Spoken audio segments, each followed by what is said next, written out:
एक छोटे से खेत में एक जवान लड़का और उसका दादा मिट्टी खोद रहे थे।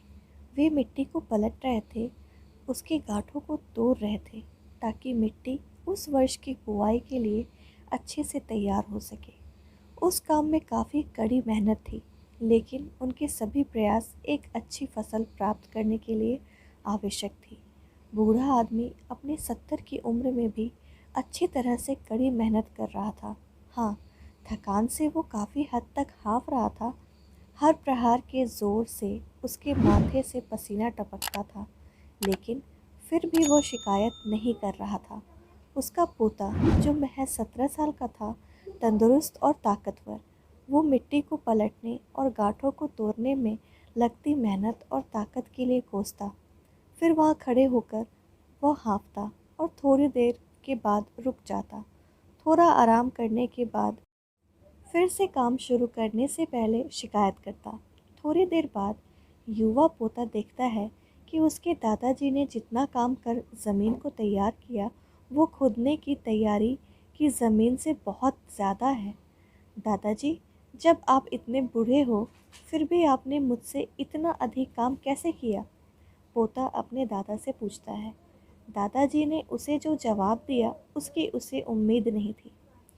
जब हम किसी काम को मुश्किल मानते हैं और उसके बारे में ज़्यादा सोचते हैं, तो सच में मुश्किल हो जाता है, और हम बिना सोचे जब उसे करते हैं और करते ही रहते हैं, तो वो आसान हो जाता है। पोता थोड़ा अचंभित हो जाता है, इसीलिए दादाजी अपनी बात जारी रखते हैं। जब हम अपना समय यह सोचने में बिताते हैं कि कोई काम कितना कठिन है और अभी कितना सारा बाकी है, तब हमारा मन बहाने बनाने लगता है। इन सभी चीज़ों के बारे में सोचना, अपने स्वयं के विचारों के बवंडर में फंसना ही उस काम को हमारे लिए बहुत ज़्यादा कठिन बना देता है। इसीलिए समझदारी इसी में है कि वास्तविक रूप से पहली बार में ही शारीरिक कार्य किया जाए।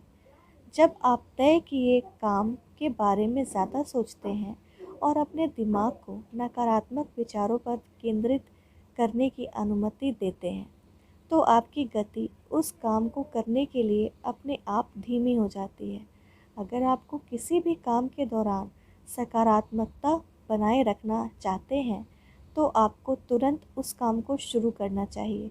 और अगर देखना और सोचना है, तो जितना आप आगे बढ़ें, यानी कि जितना आपने काम अच्छे से ख़त्म कर लिया, उसे देख, ना कि जो बाकी है उसे, उसके बारे में विचार करें।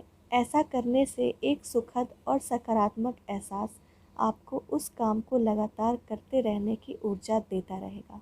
दोस्तों, ये छोटी सी कहानी आप लोगों को कैसी लगी, कमेंट में हमें ज़रूर बताएं।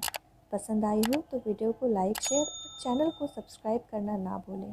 पूरा वीडियो देखने के लिए आपका बहुत बहुत धन्यवाद।